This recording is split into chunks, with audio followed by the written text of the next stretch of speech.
Welcome back everybody. Here's another video with your favorite Mr. Cater. On this video, we'll be taking a look at Angular services and dependency injection. You are probably asking yourself where and why would you want to use Angular services or dependency injection. Imagine you would like to share some logic, data, or functionality from component A to component B or from component B to component C. How would you go about that? Well, it's quite easy if component A is a parent or a child of component B. You'd probably use things like your input or your output decorators if it's a parent-child relationship. But what if component A and component B has no relations of a parent to child? They are just like two separate components living way too far from each other in the whole application. Well, that is where services comes useful. So in this example, let's take a look at how we can use services to simplify this logic sharing, data sharing within our own application. I'm going to assume everyone who's watching this video has been following the series we have been creating for this Angular set. Let's just say, for example, you have a list of categories that are provided. And this list don't have an ID, or at least the ID is invalid. It's either it's empty or it just has, weird characters. So in this example, we're going to try to ensure that the ID property for each category in the provided list of categories is both valid and is in lowercase. As always, talk is cheap. So let's just go ahead and start typing our code out. So yeah, look at this, right? We have these category details constant that provides us a list of these categories that we get to show in our homepage. It's all fun and great, but let's say we would like to do some other logic or operations on these lists. Maybe be able to filter them out, be able to update this ID or the title somehow. In our case, we would like to only update the ID and make sure that it's never empty or it's never, having some very weird values.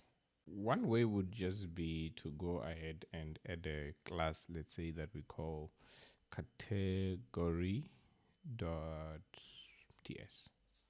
And it would just be like that. And how we implement it, we can just say export class of, let's say, category, and then it's like that, right? In this class, we can be able to add methods like get category list, like that, and then for now we can just let it return an empty array. We definitely don't want to just return an empty array, so we might want to do things like items, and then it will be of type, I'm gonna name it an array of category details, and then do it like that, and then it's equals to the category details constants. I think this is the one. Remember, if this is the very same list that we have here, we can just keep it there, but then now we assigned it to some variable, right? And then this get category list can just be what we return here. And then it's going to be something like this. And we do that. We are missing the this keyword. So yeah, this looks wonderful, right? But let's not forget our problem statement. Our problem statement says that we should return the ID as valid and as well as in lowercase. How can we go about it? I think maybe let's say we have a private method that says validate or initialize category list, and all this method will be doing is just to go through this list of items, which are our categories, and then update it with the latest value, like this, right? So let's say this is a list of categories, and then I'll do that. Then I will return. This is called a spread operator. What it does, it just literally copies whatever values that is in here into this new object and then returns it back. So here you can see I probably would just want to do something like the ID. I'll take the category dot title. I just want to make that the name or the ID as that, right? And I probably don't want this section. What this will do, it will say, okay, I know the title is something like shirts. I'm going to convert it to something like shirt, and then add it back to the main object, and then grab that object, add it back to the list of items, and then update the value of items, which means anytime we call the list of item, we will be getting an updated list with a valid ID. So we are actually done with what we want to do. But before we go anywhere, let's make sure that we call this in a constructor, something like that. The reason for that is so that anytime an object is created out of this class of ours, it always just initializes and make sure that our ID is valid and as well as in lower case. For us to be able to use this method and get the latest value, we probably need to come under this category component that is grabbing this list from our constant. And what we could do, it's something like maybe create a constructor here in this component, and then say something like, we can just name this protected, then we can say category. Let me just name it, okay, something like that, of type category. Then let's just import it. Import. This will hold a class, right? I mean, we can same time just create an object of it there. All right, then we can be able to do something like this dot category list constant is equals to this dot category dot get list of categories, and it should be something like that, which means this should be somehow overridden by this. Now that it's done loading, then you can see that the value of ID is being shown just next to the title. So what I had to do only was to go to the HTML and tell it to also print out the ID of the current category you're on. You definitely know that the default constant for this category object had an empty ID, but we got into some class here and then update its value to use the title as a lowercase, and then we updated the ID and we put it on the constructor, and then we went ahead to a component, create a new instance of the category class, and then called the get category to go and override this value and then print it out in our HTML. Although this works perfectly and it does the job wonderfully, right? What if you would like to kind of share the state of these new created objects between different components? And that is where Angular Services comes in. It allows you to just create a single object that lives within the whole application or the scope it's allowed to live in. How can we then convert this class to be an Angular service and be able to just use it here? It's quite simple. So far, our class category looks like this. Each and every component will have to create an object of that class and be able to use it, and its context will only exist within the component itself. But we would like to convert it to something like this, so that we just have one service that is created app-wide that each and every component can be able to access. To be able to do that, you just have to say injectable, injectable, yes.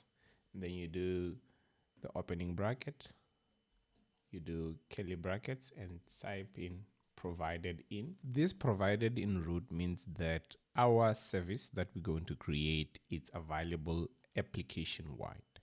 The importance of that is for us to be able to scope our service at various levels to control the availability and the life cycle. So some of the common, availability or scopes includes, you can do it at a component level, or you can do it at a root level. Component level would mean that the data persistence or the data sharing of such a created instance only exists within that component. But at the root level, it means that if you happen to change the information of this service, maybe at component A, then component B will be able to get that variable or that new change. So in my case, I'm just going to scope it in the root of the application. So for me to be able to use this class now, it's going to be a bit different on our category component TS. I'll just go ahead and then copy this line, remove that, and then paste it inside as a parameter. This is what's called dependency injection. This is where you get to inject your provider or your Angular service. And then that's it. It will just behind the scene do all the magic for you. Be able to create a new object out of this, and then also be able to save or persist the data within this whole category service for you. And that's it about Angular service. So some of the best practices of using Angular service, number one is the naming, right? You probably would want to name your service as category service, and obviously the name to have dot service, so that you can be able to, distinguish it from any other, normal class.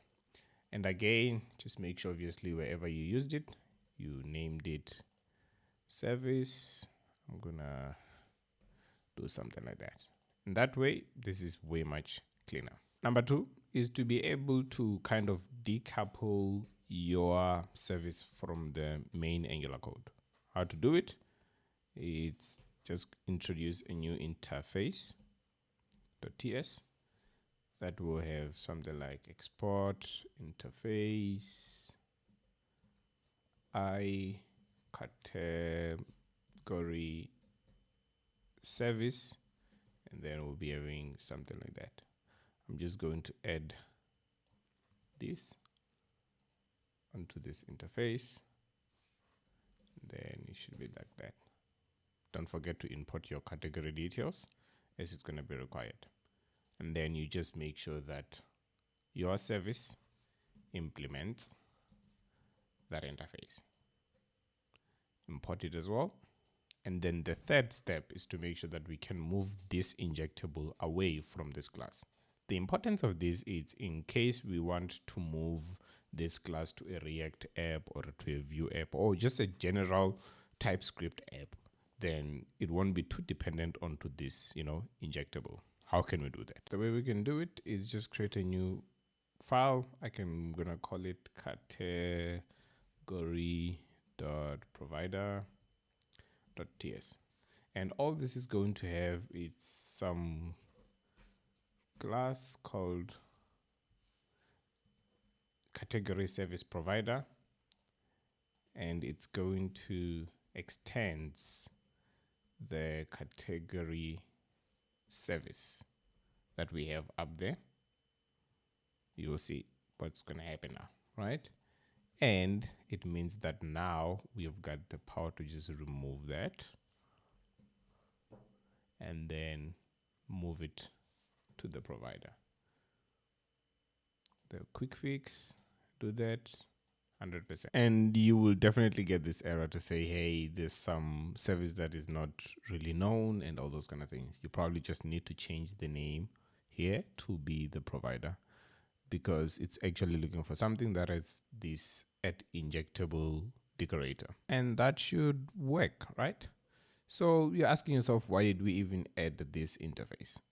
Okay, in case you have, let's say, some sort of a base class that you're extending on this component just to keep some of your component logic in another class, you can be able to just use that interface on the constructor of the base class and then only provide the implementation of the service later.